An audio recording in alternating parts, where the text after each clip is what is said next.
Trump ने जो फैसला भारत के खिलाफ किया है उसको तो अब उनकी अपनी पार्टी में भी लोगों ने उनको टारगेट करना शुरू कर दिया है। निकी हेली कह रही हैं कि डोनाल्ड ट्रंप को तुरंत मोदी को फोन करके इस मामले पर सफाई देनी चाहिए, ये दुश्मनों की तरह भारत के साथ व्यवहार नहीं करना चाहिए, बड़ा महंगा पड़ेगा। आज रशिया के चार्ज दी अफेयर्स ने बोला है कि इंडिया हमको सब कुछ बेच सकता है, जो चाहिए हम खरीदने को तैयार हैं। जापान खड़ा है कतार में, यूएई खड़ा है कतार में, सऊदी अरेबिया खड़ा है कतार में, यूके है जिसके साथ आपने एफटीए कर रखा है, और सरप्राइज कनाडा भी तैयार खड़ा है कि हमें बेच दो। आपको अगर चाहिए, क्या कहते हैं उसको आरजू जी, पीस प्राइज, तो at the cost of our people, at the cost of our economy, हम वो नहीं करेंगे। और आपके सैंक्शंस को हम देखते हैं कब तक चलेगा। तो हमारे विदेश मंत्री तो मॉस्को में ही है, वो तो भारत के साथ अब माना जा रहा है कि नेचुरल गैस की डील भी करने वाले हैं, तो वो झटका भी तो अमेरिका को लगने वाला है। वो तो तेल के लिए रो रहे थे, अब तो वो नेचुरल गैस के लिए भी रोएंगे।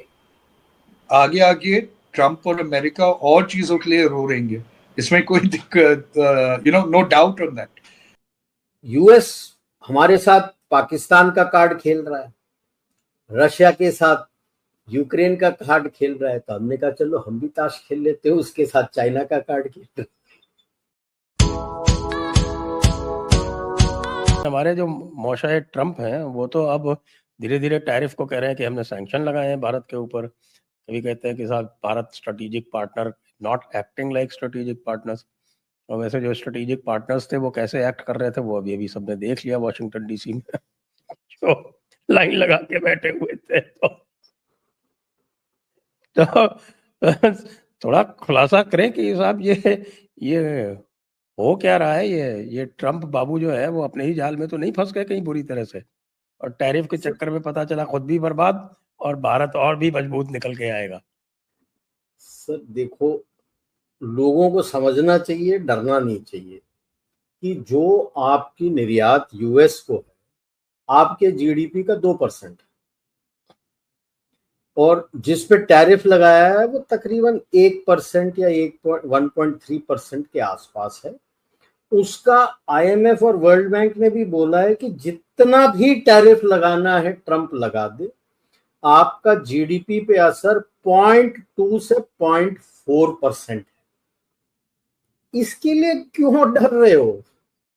आप डाइवर्सिफाई कर सकते हो आराम से। इसीलिए वो तड़प रहा है क्योंकि उसको इस तरह की इकोनॉमिक्स की समझ नहीं है।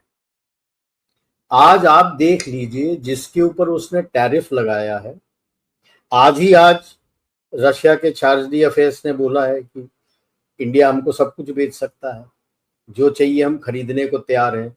जापान खड़ा है कतार में, यूएई खड़ा है कतार में, सऊदी अरेबिया खड़ा है कतार में, यूके है जिसके साथ आपने एफटीए कर रखा है, और सरप्राइज कनाडा भी तैयार खड़ा है कि हमें बेच दो।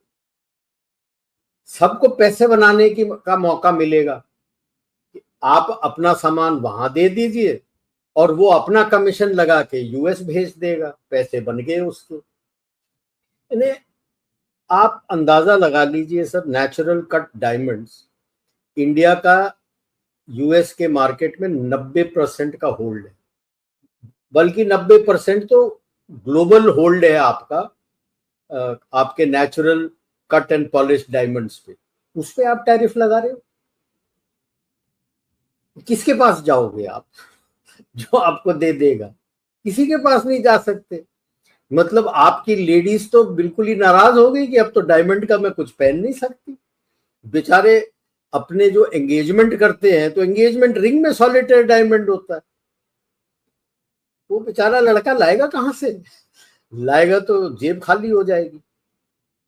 तो प्रॉब्लम ट्रंप का यही है। ये हमने 2014 से शुरू कर दिया था, जो असेसमेंट किया था कि ये चीन वीन सब तो ठीक है, आपका सबसे बड़ा खतरा है किसी एक देश के ऊपर पूरी तरह से डिपेंडेंट हो जाना।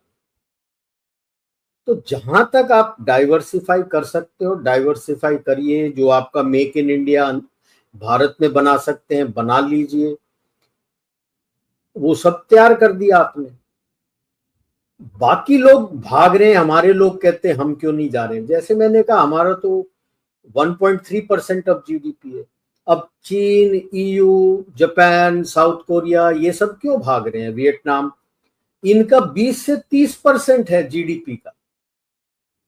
और कोई भी देश की अर्थव्यवस्था अगर डबल डिजिट जीडीपी का असर हो जाता है तो इकोनॉमी चरमरा जाती है, आपको बड़ा दिक्कत होता है। जब भी तो घुटने टिक गए उनके, अगर आप इतना बड़ा डिपेंडेंसी यूएस पे करोगे।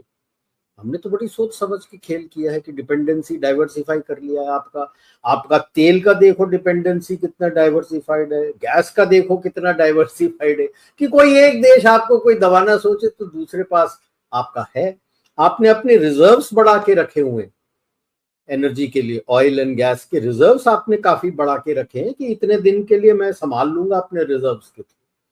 तो ये मतलब एक सोची समझी चीज है, इसीलिए मोदी जी को तड़पने की जरूरत नहीं है। जो जानते नहीं है, जो जान के भी समझना नहीं चाहते, पैसे लेके नैरेटिव चलाना चाहते हैं, वो तो लिखेंगे ऐसा ही।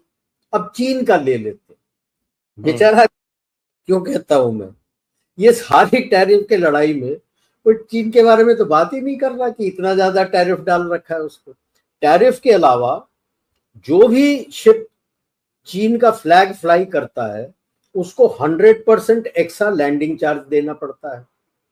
और कोई भी सामान जो चीन का बना हो या यूएस सस्पेक्ट करता है कि तीसरे देश के थ्रू चीन भेज रहा है, चीन का डला हुआ है, 100% टैरिफ लगता है उसके ऊपर। मतलब जितना भी टैरिफ है 39 to 55% के बीच में उसका चल रहा है, अलग अलग चीज के लिए अलग अलग है, उस पर आप 100% और बढ़ा दीजिए, इतना टैरिफ लगा है, इतना ज्यादा टैरिफ लगा है।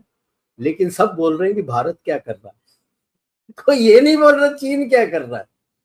अच्छा, अभी मीटिंग होना था ट्रंप और पुतिन का, सीक्वेंसिंग देखिए आप। मीटिंग के पहले डोवल जी पहुंचते हैं वहां पे, लंबा चौड़ा एक तो इसने अपना विटकॉफ को भेजा था, स्टीव विटकॉफ को, उसको तो ऐसे ही चपके जैसे डील करके भेज दिया था, निकल ले तू। डोवल जी पहुंचते, पूरा रेड कारपेट, सब कुछ हाई लेवल मीटिंग, सारा डिस्कशन होके वो आके, I am sure he must have brief Modi जी।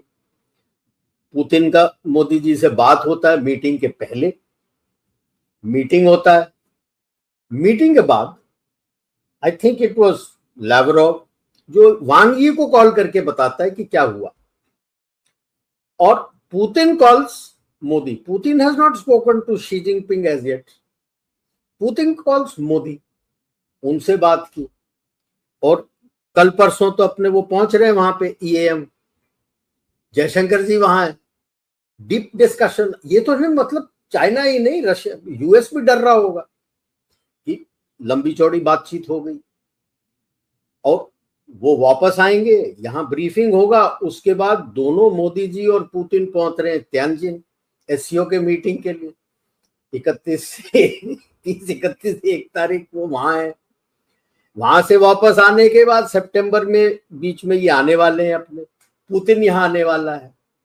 मतलब यूएस हमारे साथ पाकिस्तान का कार्ड खेल रहा है, रशिया के साथ यूक्रेन का कार्ड खेल रहा है, तो हमने कहा चलो हम भी ताश खेल लेते हैं, उसके साथ चाइना का कार्ड खेल रहे हैं।